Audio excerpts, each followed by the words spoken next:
nam soda songo kaken dunia yel pui Timothy wo iga Timothy nam soda songo kaken dunia yel pui iga Timothy har ka kwar san ka koyambira ka kwar kan konken bunge an Jésus sen kazak zeta tondo o katwen plantu iga Timothy e ka kwar san ka koyambira ka kwar kan konken bunge an Jésus sen kazak zeta tondo o katwen plantu Timothy o iga Timothy nam soda songo kaken dunia yel pui Timothy o iga Timothy nam soda songo kaken dunia yel pui yuchenga na fanga aya na wala to Timothy wakata na wa dunia dine bakana tesir Et c'est au nom de Jésus. Tu nous as choisis. Et tu as mis ton service sur nous, afin de porter de fruits. Afin que ton nom soit glorifié. Nous sommes sur ta lumière. Les gens vont t'écouter et t'entendre. Ils vont te suivre. Bénis. Donne-leur la victoire dans leur obéissance. Que ta grâce repose sur eux. Dieu très haut. Bénis ta révélation. Au nom de Jésus. Gloire à Dieu. Nous voulons nous entretenir avec vous dans la parole de Dieu qui a envoyé sur terre. Elle doit être révélée et nous devons y travailler. Sans la lumière, il n'y a pas de service. Voilà pourquoi nous voulons nous éclairer les uns les autres. Vous verrez, il s'agit de deux personnalités. Il tient un foulard bien étendu. Et plusieurs personnes sont affichées. Vous trouverez que les gens qui tiennent cette étoffe ont des ailes. Vous verrez des gens en bas également. Vous voyez des êtres noirs qui sont au milieu de ce peuple-là. Ça c'est que les éléments noirs, c'est du diable qui est descendu sur terre pour tourmenter le peuple. Voilà pourquoi plusieurs personnes sont possédées et malmenées par le diable et les démons. Et c'est obligatoire que le peuple de Dieu combatte ces démons-là et non les personnes-là. Et partent sauver ces gens qui sont possédés. C'est la raison pour laquelle, sur ce message, le thème s'intitule Cessez les divisions. Cessez de diviser. Levez-vous et travaillez. Car les démons malmènent les gens. Cessez, moi je suis de telle dénomination. Moi je suis de telle congrégation. Et dépêchez-vous pour saisir les gens de l'enfer. Car le temps du départ des démons et ils veulent amener le peuple pour l'amener. Et ces démons ont aveuglé les gens. Et ils les tourmentent. Ainsi, nous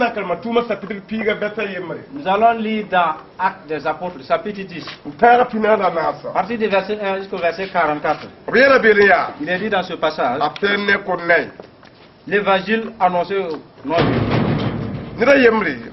Il y avait à Césarée un homme appelé Corneille.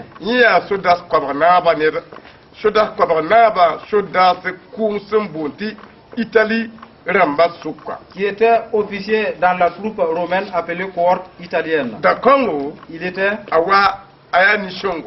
pieux. Il craignait Dieu avec toute sa maison. Il donnait beaucoup d'argent au peuple. Et tous les jours, il ne cessait de prier Dieu. Vers 3 heures de l'après-midi, il vient clairement une vision. Un ange de Dieu entre chez lui et lui dit, Corneille. Il fixa les regards sur lui. Et rempli de crainte, il répondit, Qu'y a-t-il, Seigneur? L'ange lui dit, tes prières et les dons que tu as faits sont montés devant Dieu. Et il s'en est souvenu. Maintenant, envoie à des gens à Jopé et fais envoyer Pierre, surnommé Pierre. Il est logé chez un certain Simon, dont la maison se trouve près de la mer. Dès que l'ange lui avait parlé, Corneille appela 2 de ses serviteurs et un soldat pieux parmi ceux qui étaient attachés à son service. Il les raconta tous. Il les envoya à Zapha. Le lendemain, alors que ces hommes étaient en route s'approchant de la ville vers midi, Pierre monta sur le temple pour prier. Et il eut faim. Et en attendant le repas, il tomba en extase.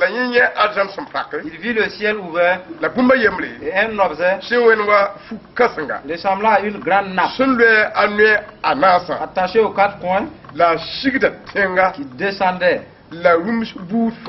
Et à l'intérieur se trouvaient des quadrupèdes et des reptiles de la terre, ainsi que les oiseaux du ciel.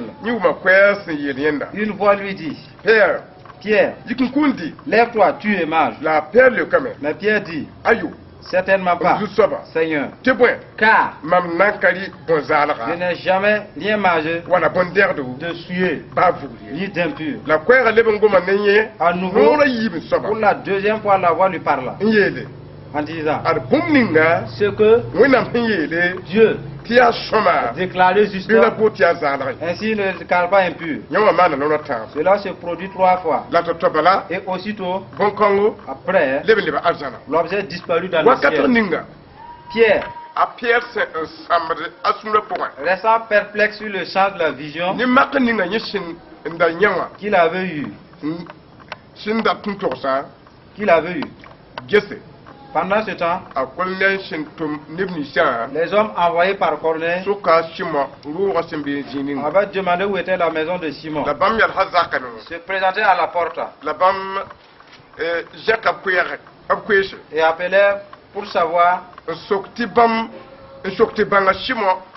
c'était bien là que Simon logeait. Et Pierre réfléchissait encore sur cette vision quand l'Esprit lui dit, regarde, il y a 3 hommes qui te cherchent. Lève-toi, suis-les sans hésiter, car c'est moi qui les ai envoyés. Ainsi Pierre descendit et dit à ces hommes, me voici, c'est moi qui suis celui que vous cherchez. Quelle est la raison qui vous amène ici? Il répondit, l'officier romain Corneille est un homme juste, il craint Dieu. Toute la nation des Juifs lui rend un bon témoignage. Or, il a été divinement averti par un saint ange de te faire venir dans ta maison et d'écouter tes paroles. Alors Pierre les fit entrer. Et il les logea. Le lendemain, il se leva et partit avec eux. Quelques-uns des frères des Zapha l'accompagnèrent. Il arrivait à César le jour suivant. Corneille les attendait. Il avait invité sa parenté, ses amis intimes. Lorsque Pierre entra, Corneille était venu à sa rencontre, se jetant et se prosternant. Mais Pierre le leva en disant, lève-toi. Moi aussi, je suis un être humain. Je suis un être humain. Tout en conservant avec lui,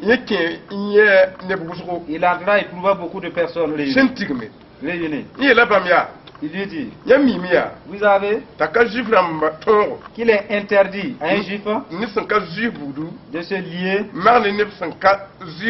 à un étranger pour d'entrer chez lui. Mais Dieu m'a montré qu'il me faut déclarer aucun être souillé ou impur. C'est pourquoi moi qui ai été appelé par vous, je n'ai pas eu d'objection à venir quand vous m'avez appelé. Je vous demande donc, pour quelle raison vous m'avez fait appeler? Corneille répondit, il y a 3 jours de cela, à pareille heure, j'étais dans ma maison, vers 15 heures, je priais. Et sur coup, quelqu'un est apparu devant moi avec des habits resplendissants. Il me dit, Corneille, ta prière a été exaucée.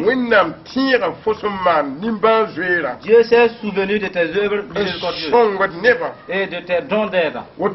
Maintenant, envoie des gens à Jaffa et fais venir Pierre afin qu'il vienne. Il s'est loué, c'est Simon le tanneur. L'un des temps, moi j'ai envoyé pour te faire venir. Alors parce que tu as accepté, tu as fait ce qui est bien. Maintenant, nous sommes tous ici devant Dieu et d'écouter ce que le Seigneur t'a ordonné de nous dire. Alors Pierre prit la parole et dit, en vérité je le connais que Dieu ne fait pas de favoritisme et que dans toute nation celui qui le craint et qui pratique la justice lui est agréable. Il a envoyé sa parole aux Israélites en leur annonçant la paix par Jésus-Christ qui est le Seigneur de nous tous. Amen. Par le Seigneur Jésus-Christ. Vous savez ce qui est arrivé dans toute la Judée après avoir commencé en Galilée suite au baptême que Jean a prêché. Vous savez comment Dieu a déversé une onction de Saint-Esprit et de puissance sur Jésus de Nazareth qui allait de lieu en lieu faisant le bien et guérissant tous ceux qui étaient sous la domination du diable, parce que Dieu était avec lui. Nous sommes témoins de ce qu'il a fait dans les pays des Juifs et à Jérusalem. Lui qu'ils ont tué le clouant sur la croix. Dieu l'a ressuscité le 3e jour et a permis qu'il apparaisse non à tout le peuple mais aux témoins choisis d'avance par Dieu, à nous qui avons mangé et bu avec lui après sa résurrection. Jésus nous a ordonné de prêcher au peuple et d'attester que c'est lui que Dieu a désigné juge des vivants et des morts. Tous les prophètes de lui le témoignent, afin que toute personne croit en lui reçoit par son nom le pardon des péchés. En parlant, encore quand l'Esprit descendit sur tous ceux qui écoutaient la parole. Ainsi, Nous voulons que vous compreniez ça. Si vous comprenez, vous entendez à moitié, vous n'allez pas tous discerner.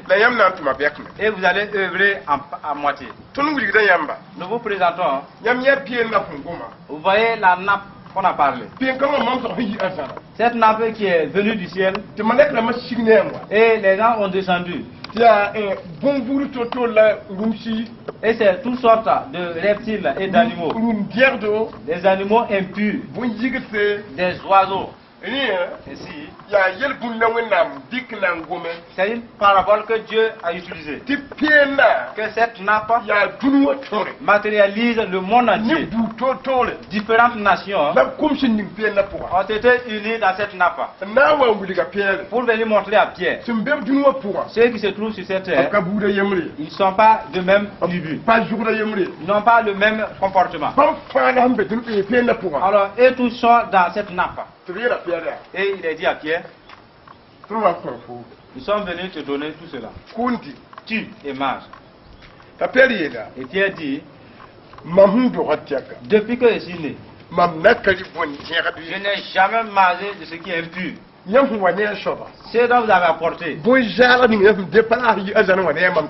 que vous avez amené du ciel auprès de moi, moi je n'ai jamais mangé ce qui est impur et souillé. Et les gens qui étaient venus lui dire, Pierre, si Dieu atteste quelque chose de juste, de pur, ne considère pas cela souillé et impur. Ne considère pas que c'est vain.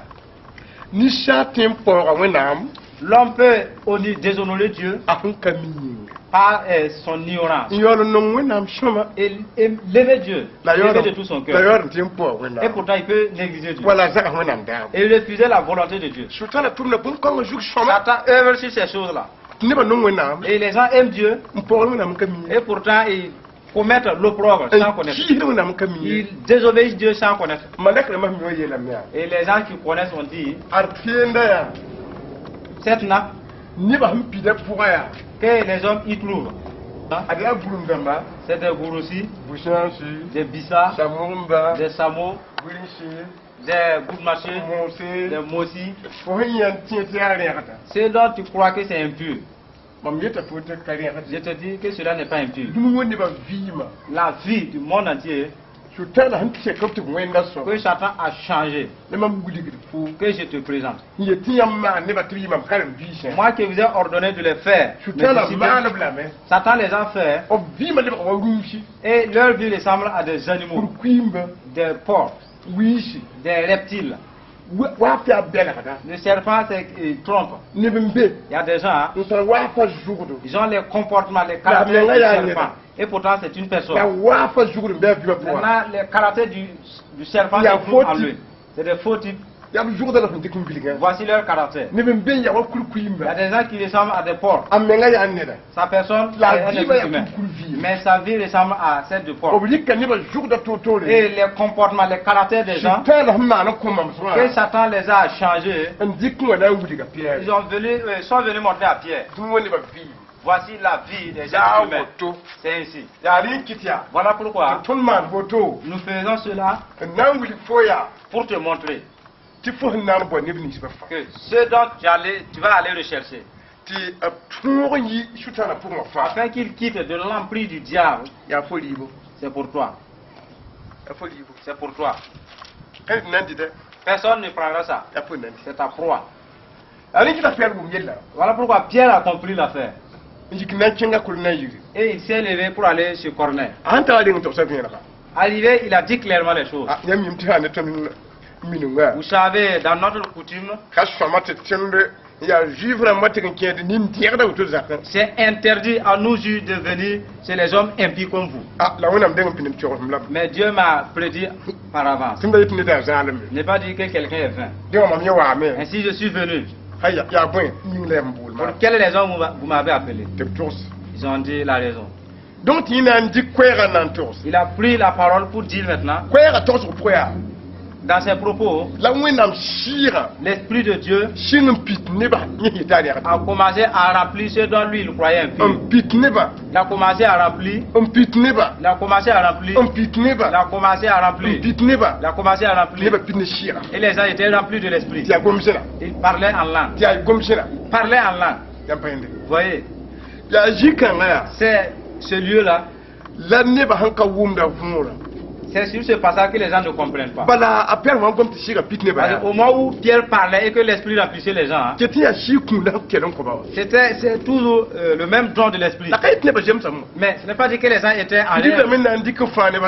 On les a remplis pour sauver d'autres personnes. Maintenant, si les gens reçoivent cette part, tu as l'esprit de bergerie. Tu as reçu l'esprit d'évangélisation. Tu as reçu l'esprit de prophétie. Le don que tu as reçu, tu es devenu un homme de Dieu. Tu n'as aucun problème avec Dieu. Pourtant, on te remplit dans tes péchés et pour t'utiliser. Si tu reconnais que tu es dans les offenses, mais tu le concilies. C'est cela qui t'induira au paradis. Et si tu reçois la bergerie ou l'évangélisation, et ce qu'ils avaient commis par avant, ils ne prennent plus la peine. Cela fait que Satan ressuscite ces éléments-là et ils les font tomber. Vous voyez des gens remplis de l'Esprit de Dieu, ils parlent en langue et pourtant les démons agissent en eux parce qu'ils ont une brèche, ils ont droit sur cette personne. Vous voyez? Oui, il peut vous parler aux autres. Et cela, c'est la voix de Dieu. C'est vrai. Et le temps qu'il reste, Satan utilise cette même personne-là pour parler. Et cela ressemble à la vérité. Et pourtant, ça n'accomplit jamais. Ainsi, il y a des gens qui ont deux esprits. Et cela trompe le peuple de Dieu. Parce qu'ils ne se réconcilient pas de leur bouche. Croyant que les parler en langue suffit. Vous voyez? Ainsi, le passage suivant c'est dans Ézéchiel 11, 17. Il est dit, Ézéchiel chapitre 11, verset 17. Nous voulons que vous compreniez davantage. Il est dit, Ézéchiel chapitre 11, verset 17. Nous voulons que vous compreniez davantage. Cela va nous réconforter. Dans ce passage, il est dit, c'est pourquoi, annonce-les. Voici ce que dit le Seigneur. Je vous rassemblerai du milieu des peuples. Je vous réunirai des pays où vous êtes éparpillés. Et je leur donnerai le territoire d'Israël. C'est là qu'ils iront. Et ils en retireront toutes les monstruosités. Je leur donnerai un seul cœur et je mettrai en eux un esprit nouveau. Je retirerai de leur corps le cœur de pierre. Je leur donnerai un cœur de chair. Ainsi ils pourront suivre mes prescriptions et garder et respecter mes règles. Alors ils seront mon peuple et je serai leur Dieu. Ainsi, le passage que nous avons lu, Dieu dit, les peuples lui ont suivi. Ils se sont allés joindre aux idolâtres. Et les esprits des idoles et des fétiches ont changé très rapidement le cœur de son peuple. Et ce peuple obéissait aux démons maintenant. Et il glorifiait les démons. Quand Dieu voulait les faire sortir, Dieu les a dit clairement, moi je vous fais sortir à mon territoire qui est Israël. Et arrivé en Israël, voici ce que vous allez faire. Les idoles que vous possédiez et les fétiches, vous allez les rassembler et les jeter tous. Ce qui suit, Vous qui avez été changé, et vous ne pouvez plus suivre mes prescriptions. Vous allez confesser et demander pardon. Les fétiches et les sortilèges que vous avez fait. Après cela, moi je vais changer vos cœurs de pierre afin que vous puissiez obéir mes règles. C'est en cela que vous serez mon peuple et je serai votre Dieu. C'est ce que Dieu a prescrit. Sans cela, Dieu ne peut pas faire quelqu'un de son fils et qu'il soit son Dieu. Et en cela, c'est ceux qui se sont allés joindre aux idolâtres. Et Satan les a changé le cœur. C'est pas ceux qui y sont nés. Voyez-vous, voilà pourquoi le passage que nous avons lu nous a montré que les souilles et les abominations sur la natte, les présents ceux dont Satan a changé en animal sauvage et en souillure. Ainsi, si Dieu les sortait pour revenir dans la foi, il faut qu'il y ait une réconciliation afin qu'ils puissent obéir au commandement de Dieu. Sinon ils seront en Dieu, mais sans repentant, ils ne peuvent pas obéir à la parole de Dieu. Ils vont se forcer de leur propre foi, mais ils n'arriveront pas. Sinon, de passer par cette voie. Vous voyez, nous partons de là-bas. Dans Jude 20. L'épître de Jude, verset 20.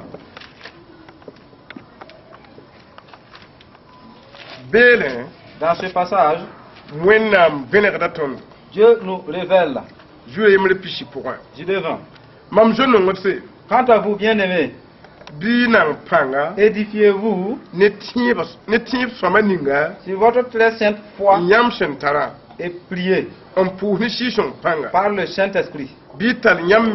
Maintenez-vous dans l'amour de Dieu. En attendant le jour où la compassion de notre Seigneur Jésus-Christ sera manifestée pour la vie éternelle. Ayez compassion des gens en faisant preuve de discernement pour les sauver. Quant aux autres, sauvez-les avec crainte. Avec crainte, détestant jusqu'aux vêtements souillés. Le passage que nous avons lu, l'épître de Jude nous dit, persévérez, vous qui avez été sauvés, avec cette sainte foi que vous avez, priez par le Saint-Esprit. C'est ceux qui ont fait sortir leur souillure, qui ont la puissance du Saint-Esprit.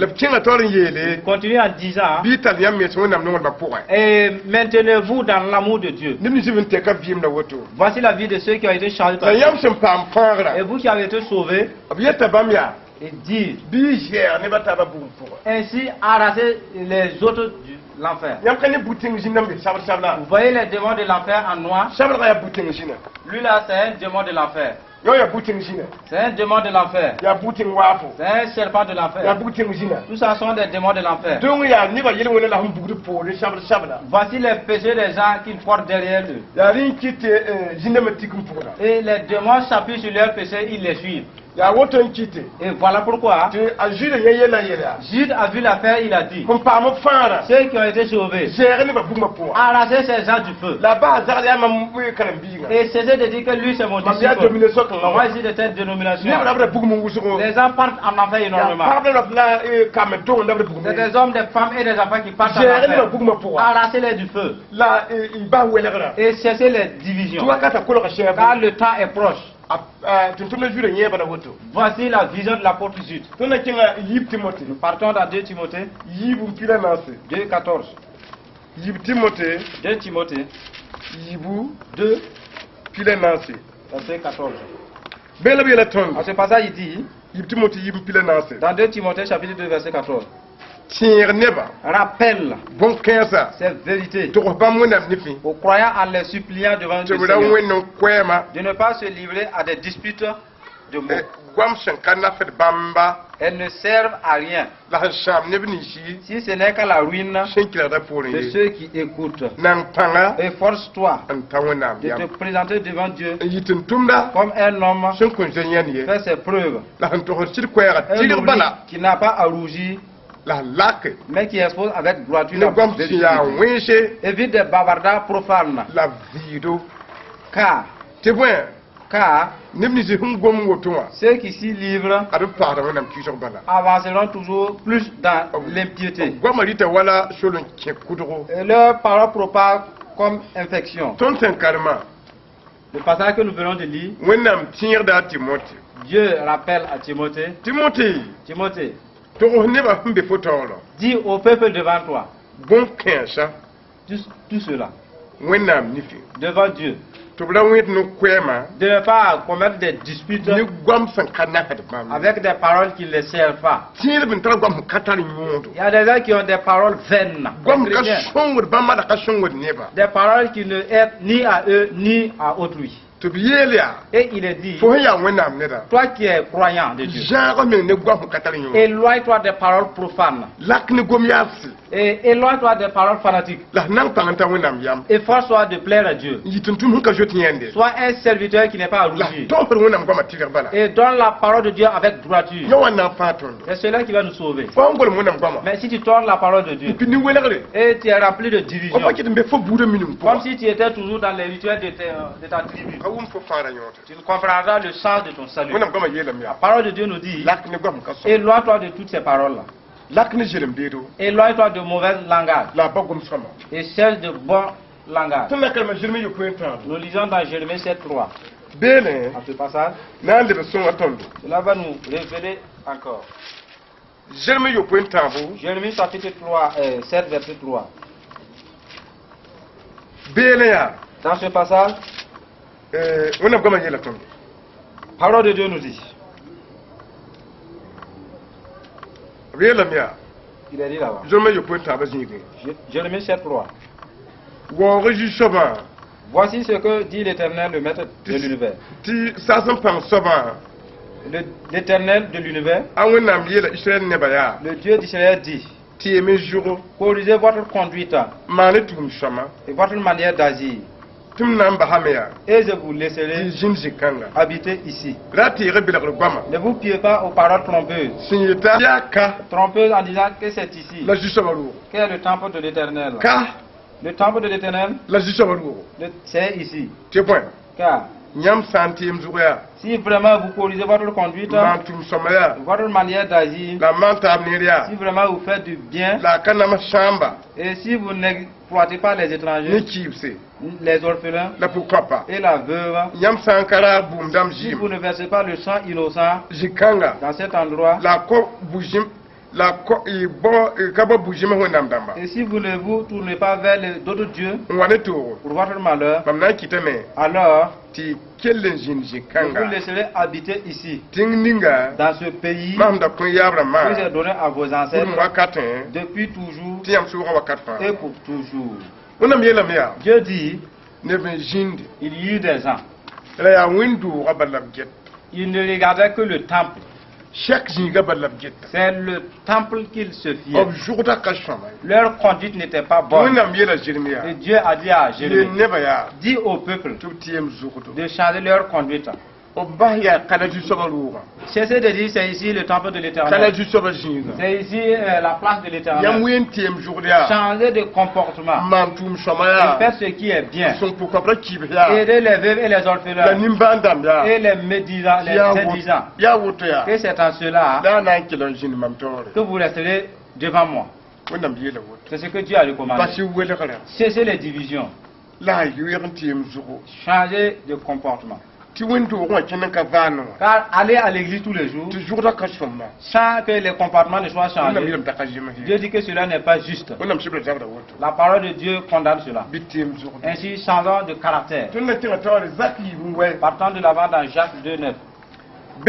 Dans ce passage, l'Éternel nous a enseigné. Jacques chapitre 2 verset 9. Il est dit dans ce passage, Mais si vous faites du favoritisme, vous commettez un péché. La loi vous dénonce comme étant coupable.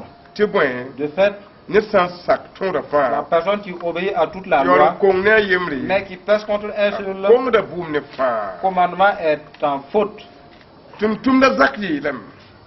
L'apôtre Jacques a dit,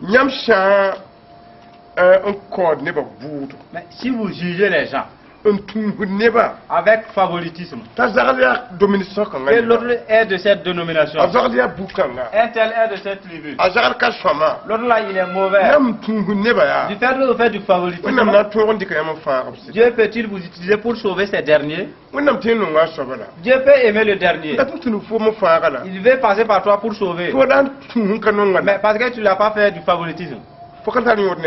Ainsi, tu importes peu pour cette personne. Et la personne importe peu pour toi. Où est le salut? Il va rester là où il est. Voici le sens du fait que vous faites du favoritisme. Le corps de Christ est devenu comme une tribu. Et comme des rituels. Voici notre tribu, c'est comme ça. Et pourtant, c'est le nom unique de Jésus. Et les gens ne font que périr. Et s'ils s'unissaient, voici leur force. Voici leur richesse. C'est insondable. Et le corps de Christ a laissé que de mauvaises coutumes y pénètrent. Et même des tristesses sont rentrées. Et la faiblesse a fait place également. Et pourtant Dieu veut que nous saisissions les uns les autres. Car chacun n'a pas le don d'autrui. Et si vous pouvez venir en aide les uns les autres, voyez-vous, cela peut nous aider. Ce sont les divisions. Nous lisons dans Juge 11, verset 1 à 8. Dans le livre des Juges, chapitre 11.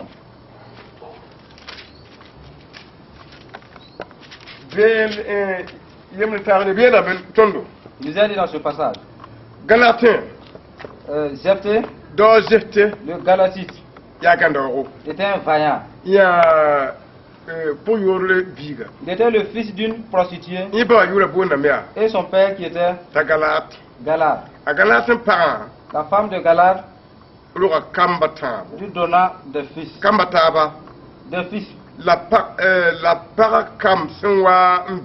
Devenu grand, ses enfants cherchèrent Jephthé et lui dirent, tu n'auras pas d'héritage dans la famille de notre père, car tu es le fils d'une prostituée. Jephthé s'enfuit loin de ses frères et habita dans le pays de Tob. Des vauriens se rassemblaient à ses côtés et il faisait avec lui des expédients. Quelque temps après, les Émotites firent la guerre à Israël. Face à cette situation, les anciens de Galate allaient chercher Jephthé au pays de Tob. Il lui dit, viens, tu seras notre chef et nous combattrons les Ammonites. Jephthé répondit aux anciens de Galate, n'avez-vous pas eu la haine pour moi et ne m'avez-vous pas chassé de chez mon père? Pourquoi venez-vous vers moi maintenant que vous êtes dans la détresse? Les anciens de Galate dirent à Jephthé, nous revenons vers toi maintenant, afin que tu marches avec nous et que tu combattes les Ammonites. Au verset 29,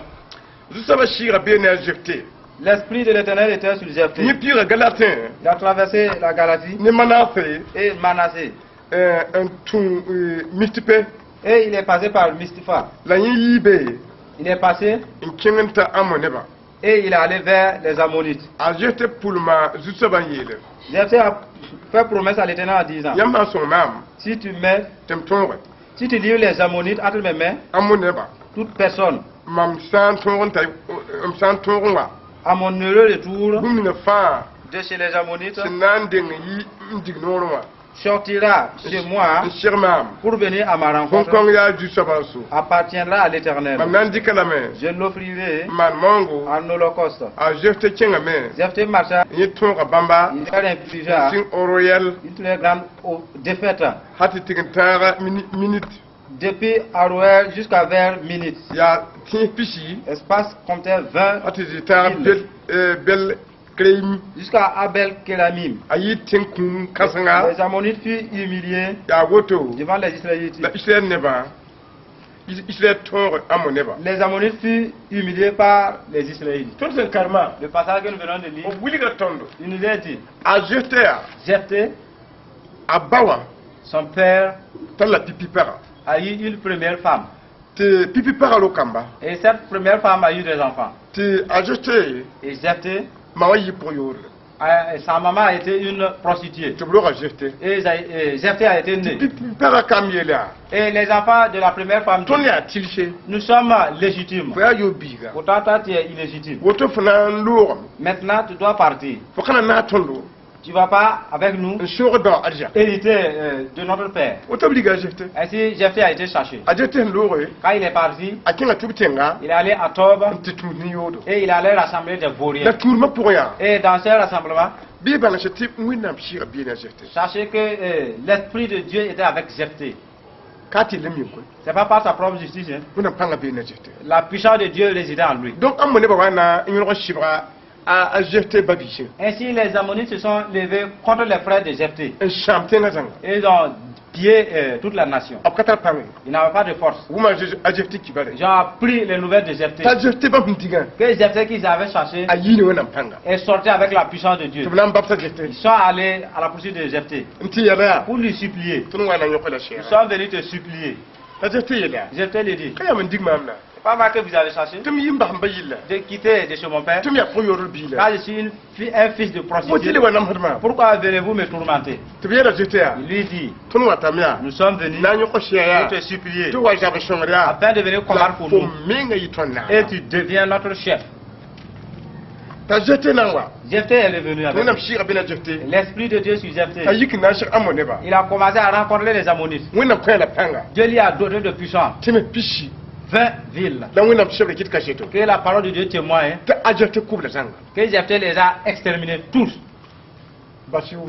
Cessez les divisions. Vous ne savez pas qui Dieu va utiliser pour eux. Maintenant, s'ils ne se sont pas de division, les frères de Jephthé qui avaient divisé, n'est-ce pas eux qui sont revenus?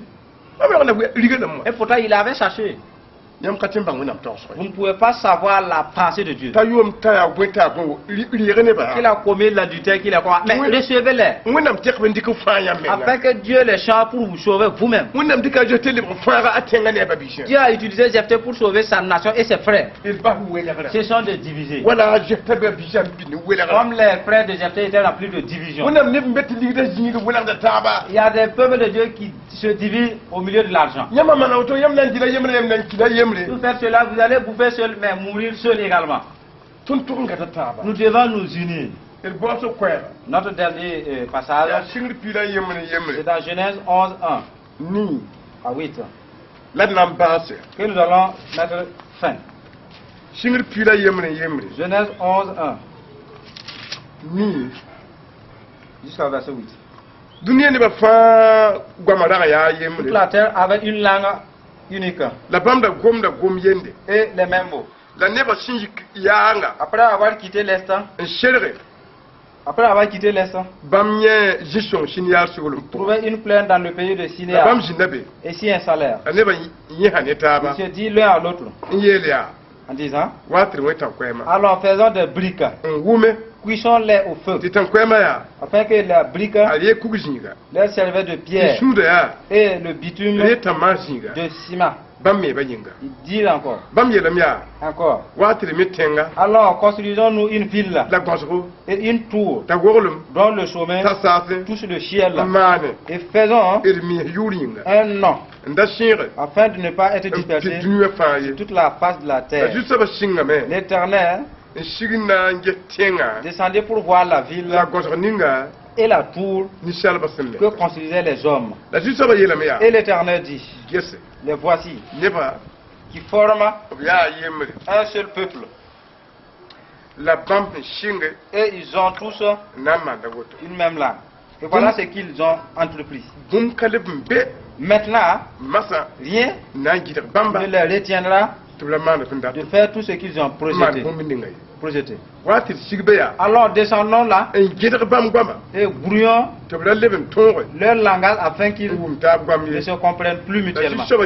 Et l'Éternel les dispersa loin de là toute la surface de la terre.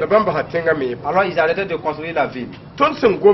Et le passage que nous écoutons, sachez donc que Satan avait appris la coma du peuple de Dieu au temps du commencement. Dieu dit, éparpillez-vous, remplissez la terre et possédez la terre. Quand Dieu a proclamé cela, l'esprit du diable a fait que le peuple se sont réunis. Ils ont décidé pour bâtir un étage jusqu'au nuée. Il est dit, nous bâtirons cette tour pour notre propre nom, afin qu'on dise que la tour des humains qui arrivent les cieux. Quand ils ont entrepris cela, ils ont commencé. Et Dieu a descendu pour constituer ce qu'il y a. Mais d'où viennent leurs forces? Et qu'ils peuvent bâtir de telles œuvres. Quand Dieu est descendu, c'est trouvé que leurs forces sortaient du fait qu'ils avaient les mêmes mots. Ils avaient la même pensée, la même vision. Ils avaient les mêmes vœux. Et Dieu dit, voici, si il arrivait à des gens qui ont cette sagesse, et ils ont une seule pensée, et leur désir c'est unique, mais rien ne peut les empêcher. C'est Dieu lui-même qui a dit cela. Des gens qui se sont mis en accord, même s'ils sont trois, ils ont une même pensée. Jésus dit, s'ils demandent quelque chose, ils recevront réellement. La division n'a aucune victoire. Serait obligé que, parce que la décision des hommes n'était pas en conformité à la volonté de Dieu. Dieu dit, nous allons aller brouiller leur langage. Lui, là, il parlera en dioula. Lui, il parlera en français. Lui, il parlera en anglais. Et des paroles de Bissa. En cela, si on dit à un tel, envoie du ciment, c'est un autre langage. Et il ne comprend pas, il se tait. Il lui dit un second. Mais envoie une brique. Lui, il est arrêté, il se tait. Parce qu'il ne comprend pas. À ce moment, l'œuvre s'arrête. C'est ce que Satan utilise. Et il œuvre dans les assemblées et dans les cellules respectives. Il grouille afin qu'ils ne puissent pas s'entendre, se comprendre. Leur œuvre s'arrêtera. Là où l'œuvre de Dieu est fondée et que ça se persévère, et s'il s'agit de 2, 3, 4 ou 5, c'est ce problème que Satan envoie au milieu d'eux, faisant en sorte qu'ils ne se comprennent pas. Ainsi, ils vont s'éparpiller. Et la grâce et la victoire qui étaient dans leur décision soit suspendu. Et le peuple de Dieu ne combat pas contre les divisions. Et croit que dans leur division, ils auront la victoire. Il n'y aura pas la victoire. Nous devrons cesser les divisions et nous saisir les uns les autres.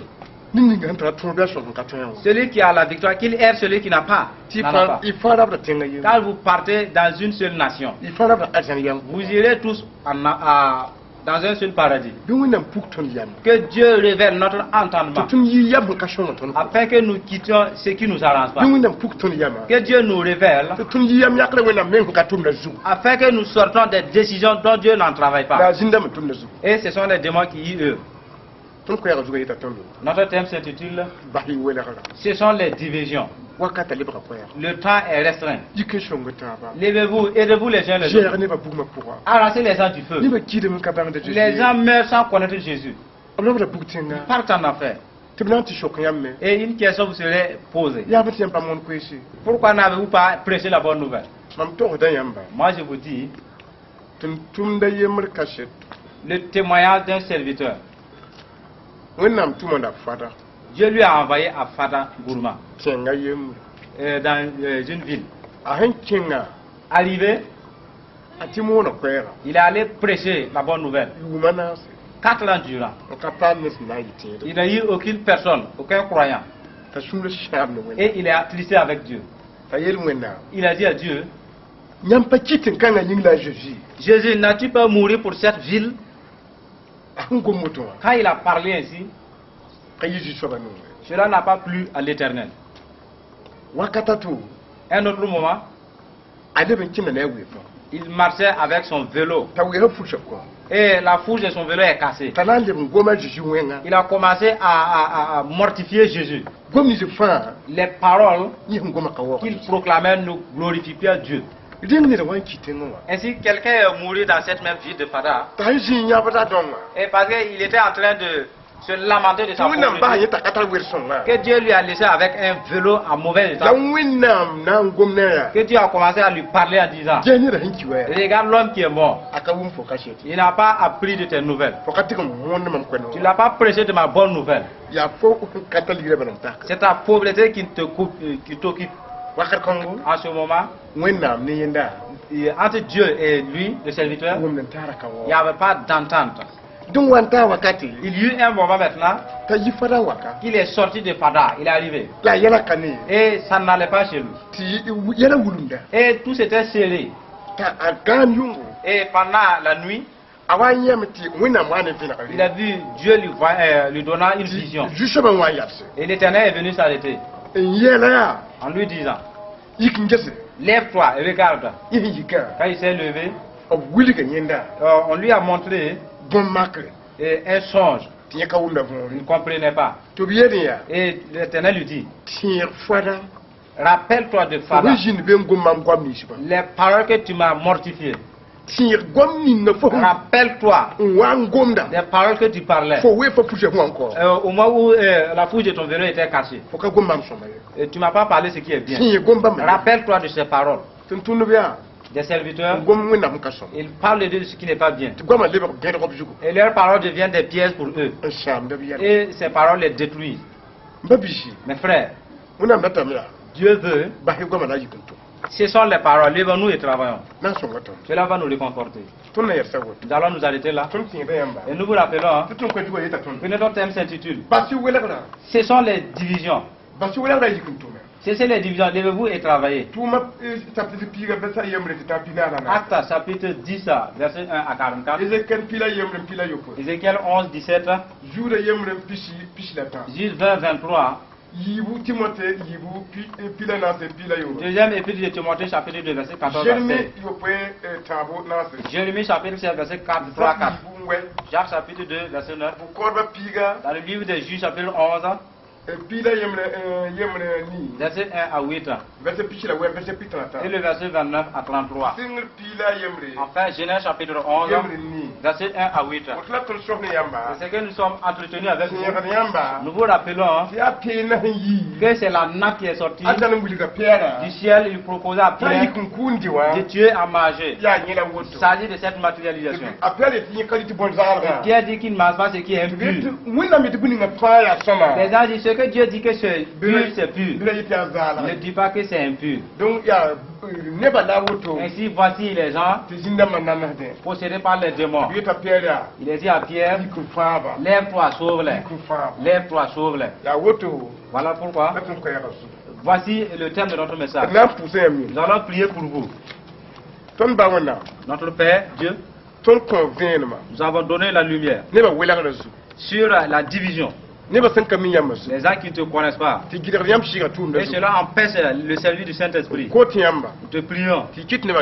Fais en sorte que les gens t'accueillent. Afin qu'ils cessent leur division. Ils saisissent afin que nous puissions nous arrêter dans une même pensée et que tu nous utilises pour arracher les gens du feu. Bénis les auditeurs.